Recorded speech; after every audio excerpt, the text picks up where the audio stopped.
Hello students, आज हम biology और मेडिसिन में एक बहुत ही जरूरी टॉपिक पर बात करेंगे। हम MRC5 नाम की एक चीज के बारे में जानेंगे। ये नाम शायद बहुत टेक्निकल लगे, लेकिन यह हमारी सेहत के लिए बहुत जरूरी है। MRC5 एक खास तरह की सेल लाइन का नाम है जिसका इस्तेमाल साइंस में होता है। इसका पूरा नाम medical research council cell strain 5 है। Medical research council United Kingdom की एक बहुत ही जरूरी संस्था है। वे मेडिकल रिसर्च को फंड और सपोर्ट करते हैं। तो इस नाम से हमें पता चलता है कि ये सेल्स मेडिकल रिसर्च के लिए डेवलप किए गए थे। ये सेल्स छोटे छोटे बिल्डिंग ब्लॉक्स की तरह हैं, जिनका इस्तेमाल साइंटिस्ट्स बहुत जरूरी चीजें बनाने के लिए करते हैं, खासकर वे वैक्सीन जो हमें खतरनाक बीमारियों से बचाते हैं। आप सोच रहे होंगे कि सेल लाइन क्या है। सेल लाइन सेल्स का एक ऐसा ग्रुप है जिसे लैबोरेटरी में उगाया जा सकता है। इसे ऐसे समझो जैसे कोई खास पौधा जिसे आप एक ही कटिंग से हमेशा उगा सकते हो। साइंटिस्ट्स सेल्स का एक छोटा सैंपल ले सकते हैं और उन्हें न्यूट्रिएंट्स दे सकते हैं। ये न्यूट्रिएंट्स सेल्स के लिए खाने की तरह होते हैं। इससे सेल्स डिवाइड होते हैं और अपनी और कॉपीज बनाते हैं। इस प्रोसेस को सेल कल्चर कहते हैं। MRC5 एक बहुत ही स्टेबल और भरोसेमंद सेल लाइन है। इसका मतलब है कि यह अंदाजे के मुताबिक बढ़ता है और समय के साथ ज्यादा नहीं बदलता, जो साइंटिस्ट्स के लिए बहुत फायदेमंद होता है जो एक्सपेरिमेंट करते हैं। MRC5 सेल्स ह्यूमन सेल्स हैं। वे एक ह्यूमन सोर्स से आते हैं। यह एक बहुत जरूरी पॉइंट है क्योंकि वे ह्यूमन सेल्स हैं। वे ह्यूमन वायरस को उगाने के लिए एक बहुत अच्छा माहौल देते हैं। वायरस को रेप्लिकेट करने या अपनी कॉपीज बनाने के लिए एक होस्ट सेल की जरूरत होती है। वे अपने आप ऐसा नहीं कर सकते। MRC5 जैसे ह्यूमन सेल्स का इस्तेमाल करने से साइंटिस्ट्स लैब में बड़ी मात्रा में वायरस उगा सकते हैं। यह कई तरह के वैक्सीन बनाने में एक क्रिटिकल पहला कदम है। सेल्स वायरस के लिए एक फैक्ट्री की तरह काम करते हैं और इस फैक्ट्री के बिना इन वैक्सीन को बनाना बहुत मुश्किल और कहीं ज्यादा कॉम्प्लिकेटेड होगा। तो आसान शब्दों में MRC5 ह्यूमन सेल्स की एक लाइन है। इसे मेडिकल रिसर्च काउंसिल ने डेवलप किया था। इसे लैबोरेटरी में एक फैक्ट्री के तौर पर इस्तेमाल किया जाता है। ये फैक्ट्री साइंटिस्ट्स को वायरस उगाने में मदद करती है। इन वायरस का इस्तेमाल फिर वैक्सीन बनाने के लिए किया जाता है, जो दुनिया भर में लाखों लोगों को बचाते हैं। इन सेल्स का इस्तेमाल सिर्फ वैक्सीन के लिए ही नहीं होता। इनका इस्तेमाल बायोलॉजिकल रिसर्च के कई दूसरे एरिया में भी होता है। वे हमें यह समझने में मदद करते हैं कि वायरस कैसे काम करते हैं और हमारा शरीर उनसे कैसे लड़ता है। हम अगले सेक्शंस में इन जबरदस्त सेल्स के इतिहास और खास इस्तेमाल के बारे में जानेंगे। अब MRC5 सेल्स के इतिहास को देखते हैं। वे कहां से आए? कहानी साल 1966 में शुरू होती है। लंदन, यूनाइटेड किंगडम में national institute for medical research में साइंटिस्ट्स की एक टीम ने इस सेल लाइन को बनाया। यह मेडिकल साइंस के लिए एक बहुत जरूरी समय था। साइंटिस्ट्स वैक्सीन को सेफली और इफेक्टिवली बनाने के बेहतर तरीकों की तलाश में थे। MRC5 जैसी सेल लाइन से पहले वैक्सीन अक्सर जानवरों के सेल्स या यहाँ तक कि जिंदा जानवरों का इस्तेमाल करके बनाए जाते थे। इसमें जानवरों के वायरस से कंटेमिनेशन का खतरा सहित कई प्रॉब्लम्स थीं। तो एक स्टेबल ह्यूमन सेल लाइन बनाना उस समय रिसर्चर्स का एक बड़ा गोल था। MRC5 सेल्स का एक खास ओरिजिन है। उन्हें लंग टिश्यू से लिया गया था। यह टिश्यू एक 14 हफ्ते के मेल फीटस से लिया गया था।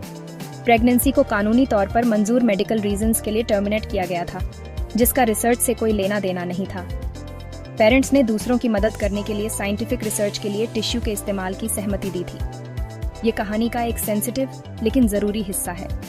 साइंटिस्ट्स ने लंग फाइब्रोब्लास्ट्स से सेल्स का एक छोटा सैंपल लिया। फाइब्रोब्लास्ट्स वे सेल्स हैं जो कनेक्टिव टिश्यू बनाने में मदद करते हैं, जो हमारे ऑर्गन्स का स्ट्रक्चरल फ्रेमवर्क होता है। इन सेल्स को फिर लेबोरेटरी में ध्यान से कल्चर किया गया। जिन साइंटिस्ट्स ने MRC5 को डेवलप किया, उन्होंने एक अच्छे रीजन से लंग फाइब्रोब्लास्ट्स को चुना। ये सेल्स बहुत मजबूत होते हैं और लैब सेटिंग में बहुत अच्छे से बढ़ाते हैं। वे डिप्लॉयड सेल्स भी होते हैं। इसका मतलब है कि उनमें क्रोमोसोम्स की नॉर्मल संख्या होती है, जैसे एक हेल्दी ह्यूमन बॉडी में ज्यादातर सेल्स में होती है। उनमें क्रोमोसोम्स के 2 पूरे सेट होते हैं। यह एक मुख्य फीचर है। यह उन्हें नॉर्मल ह्यूमन सेल्स की तरह बिहेव कराता है। यह नॉर्मेलिटी ही उन्हें रिसर्च के लिए इतना वैल्यूएबल बनाती है। साइंस में इस्तेमाल होने वाली कई दूसरी सेल लाइंस अबनॉर्मल या कैंसरस होती हैं। लेकिन MRC5 सेल्स नहीं होते। MRC5 का क्रिएशन एक बहुत बड़ी अचीवमेंट थी। इसने साइंटिफिक इस्तेमाल के लिए ह्यूमन सेल्स का एक साफ, कंसिस्टेंट और अच्छी तरह से कैरेक्टराइज्ड सोर्स दिया। इसे WI38 VI38 नाम की एक और ऐसी ही सेल लाइन को रिप्लेस करने के लिए डेवलप किया गया था, जिसे यूनाइटेड स्टेट्स में भी फीटस के लंग टिश्यू से लिया गया था। MRC5 ने ऐसे ही फायदे दिए, लेकिन इसका ओरिजिन अलग था, जिससे साइंटिस्ट्स को एक और भरोसेमंद ऑप्शन मिला। 1966 से इन सेल्स को ध्यान से प्रिजर्व किया गया है और दुनिया भर की लैबोरेटरीज में डिस्ट्रीब्यूट किया गया है। वे आज भी वायरोलॉजी और वैक्सीन प्रोडक्शन की नींव बने हुए हैं, जिसकी शुरुआत कई दशक पहले लिए गए उस एक सैंपल से हुई थी। MRC5 सेल्स का सबसे जरूरी इस्तेमाल वैक्सीन बनाने में होता है। कई वैक्सीन जो आपको और मुझे लगे हैं, वे इन सेल्स का इस्तेमाल करके बनाए जाते हैं। ये कैसे काम करता है? सबसे पहले साइंटिस्ट्स लैब में MRC5 सेल्स की एक बड़ी संख्या उगाते हैं। फिर वे इन सेल्स को उस वायरस से इन्फेक्ट करते हैं जिसके खिलाफ वैक्सीन को प्रोटेक्ट करने के लिए बनाया गया है।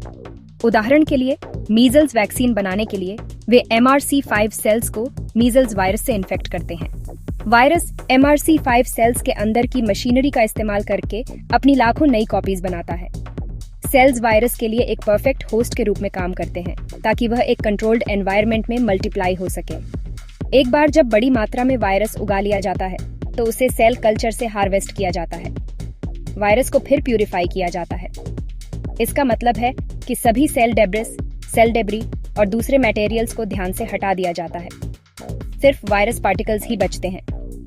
कई वैक्सीन के लिए इस वायरस को फिर कमजोर या इनएक्टिवेट किया जाता है। एक कमजोर वायरस को एटेन्यूएटेड वायरस कहा जाता है। यह हमारे शरीर में अभी भी इम्यून रिस्पॉन्स पैदा कर सकता है, लेकिन असल बीमारी पैदा करने के लिए बहुत कमजोर होता है। एक इनएक्टिवेटेड वायरस एक मारा हुआ वायरस होता है जो बिल्कुल भी रेप्लिकेट नहीं कर सकता। ये कमजोर या इनएक्टिवेटेड वायरस वैक्सीन का मुख्य इंग्रेडिएंट बन जाता है। MRC5 सेल्स का इस्तेमाल कुछ सबसे फेमस और जान बचाने वाले वैक्सीन बनाने के लिए किया जाता है। इनमें हेपेटाइटिस ए के लिए वैक्सीन शामिल है, जो लिवर को प्रोटेक्ट करता है। इनका इस्तेमाल MMR वैक्सीन के लिए भी किया जाता है, जिसका मतलब मीजल्स, मम्प्स और रूबेला है। वेरिसेला के लिए वैक्सीन, जो चिकन पॉक्स पैदा करने वाला वायरस है, वह भी MRC5 का इस्तेमाल करके बनाया जाता है। इसके अलावा पोलियो और रेबीज जैसी बीमारियों के लिए वैक्सीन भी इन सेल्स का इस्तेमाल करके डेवलप किए गए हैं। MRC5 के बिना इन वैक्सीन को बनाना बहुत मुश्किल होगा। इसने दुनिया भर में लाखों मौतों और गंभीर बीमारियों को रोकने में मदद की है, जिससे यह सचमुच बहुत जरूरी है। वैक्सीन प्रोडक्शन के अलावा MRC5 sales basic virus research के लिए बहुत जरूरी है। साइंटिस्ट्स इनका इस्तेमाल ये स्टडी करने के लिए करते हैं कि वायरस ह्यूमन सेल्स को कैसे इन्फेक्ट करते हैं। वे इन सेल्स के अंदर एक वायरस के पूरे लाइफ साइकिल को ऑब्जर्व कर सकते हैं। यह एंटीवायरल दवाएं डेवलप करने में मदद करता है। रिसर्चर्स वायरस से इन्फेक्टेड MRC5 सेल्स पर नई दवाएं टेस्ट कर सकते हैं, ताकि यह देख सकें कि दवा वायरस को रेप्लिकेट होने से रोक सकती है या नहीं। इनका इस्तेमाल नई केमिकल्स या दवाओं की सेफ्टी टेस्ट करने के लिए टॉक्सिकोलॉजी स्टडीज में भी होता है। क्योंकि वे नॉर्मल ह्यूमन सेल्स हैं, वे एक अच्छा इंडिकेशन देते हैं कि कोई सब्सटेंस सेल्यूलर लेवल पर किसी व्यक्ति के शरीर को कैसे इफेक्ट कर सकता है। ये समझना जरूरी है कि MRC5 सेल्स के इस्तेमाल में कुछ विवाद है। ऐसा मुख्य रूप से उनके ओरिजिन की वजह से है। जैसा कि हमने चर्चा की, सेल्स को 1966 में कानूनी तौर पर अबॉर्ट किए गए फीटस के टिश्यू से लिया गया था। कुछ लोगों के लिए यह एथिकल और मोरल सवाल उठाता है। कुछ व्यक्ति और धार्मिक समूह, जिनमें कैथोलिक चर्च भी शामिल है, अबॉर्शन के खिलाफ हैं। इसलिए उन्हें उन वैक्सीन या दवाओं का इस्तेमाल करने पर चिंता हो सकती है, जिन्हें इस इतिहास वाले सेल्स का इस्तेमाल करके डेवलप किया गया था। उनका मानना है कि अबॉर्शन से जुड़े प्रोडक्ट से फायदा उठाना, भले ही वह बहुत पहले हुआ हो, उनके लिए नैतिक रूप से प्रॉब्लमेटिक है।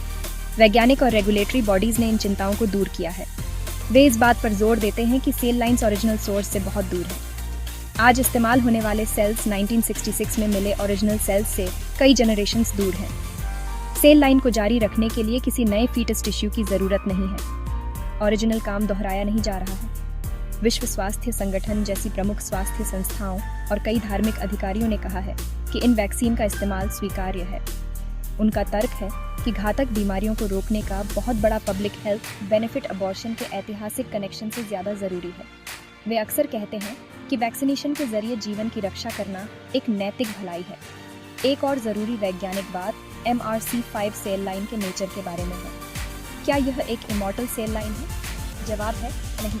MRC5 सेल्स इमॉर्टल नहीं होते। हीला सेल्स जैसी इमॉर्टल सेल लाइंस आमतौर पर कैंसरस होती हैं और हमेशा डिवाइड हो सकती हैं। MRC5 सेल्स अलग होते हैं, वे मॉर्टल होते हैं। इसका मतलब है कि वे सिर्फ सीमित संख्या में ही डिवाइड हो सकते हैं, आमतौर पर 40 से 50 बार। इसे सेनेसेंस कहा जाता है। उसके बाद सेल लाइन मर जाएगी। ये सीमित लाइफ स्पैन एक और रीजन है कि उन्हें नॉर्मल सेल्स माना जाता है।